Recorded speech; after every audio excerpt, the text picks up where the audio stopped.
Hi guys, അപ്പോൾ കഴിഞ്ഞ വീഡിയോൻ്റെ പാർട്ട് 2 ആണിത്. അപ്പോൾ ഞാൻ പറഞ്ഞു കഴിഞ്ഞ വീഡിയോയിൽ എല്ലാത്തിനും സ്റ്റാർട്ടിങ് ഒരു ചിക്കൻ കറിയിൽ നിന്നാണെന്ന്.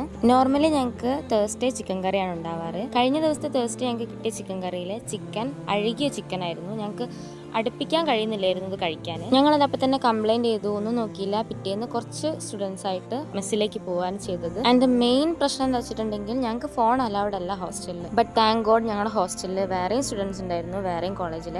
അവരുടെ ഫോൺ ഉപയോഗിച്ചിട്ടാണ് ഞങ്ങൾ ഈ ക്ലിപ്സ് ഒക്കെ ഷൂട്ട് ചെയ്തത്. ഞങ്ങളുടെ കയ്യിൽ ഈ ക്ലിപ്സ് ഉണ്ടായതുകൊണ്ടാണ് ഞങ്ങൾക്ക് ഇത്രയും കാര്യങ്ങൾ മുന്നോട്ട് എത്തിക്കാൻ പറ്റിയത്. കഴിഞ്ഞ ആഴ്ച ഞങ്ങൾക്ക് തന്ന ഫുഡ് വരെ അവിടെ ഫ്രീസറിൽ സ്റ്റോർ ചെയ്ത് വെച്ചിരിക്കുകയാണ്. ഈ ആഴ്ച ഞങ്ങൾക്ക് ചൂടാക്കി തരാം. നമ്മൾ ഈ കേരള സ്റ്റുഡൻസ് 10 ലക്ഷം 12 ലക്ഷം കൊടുത്തിട്ട് ഓരോ ഇയർ 80,000 വരെ നമ്മൾ ഹോസ്റ്റലിൽ മെസ്സിന് വേണ്ടിയിട്ട് ഫീ അടയ്ക്കുന്നുണ്ട്. പുറത്തുനിന്നൊരു ഫുഡ് ഓർഡർ ചെയ്ത് കഴിക്കാനോ മറ്റ് പെർമിഷൻസോ കാര്യങ്ങളോ ഒന്നുമില്ല. അത്രയും സ്ട്രെസ്സും സ്ട്രഗിളും ചെയ്തിട്ടാണ് ഓരോ സ്റ്റുഡൻസും പുറത്തു നിന്ന് പഠിച്ചിറങ്ങുന്നത്. സോ റിയാക്ട് ചെയ്യുക, മുന്നോട്ട് വരിക, ഇതെല്ലാം സോൾവ് ചെയ്യുക. അപ്പോൾ വീഡിയോ ഇഷ്ടപ്പെട്ടാൽ ലൈക്കും സബ്സ്ക്രൈബും ചെയ്യുക. അടുത്ത വീഡിയോയിൽ കാണുന്നവരിക്കും ബൈ.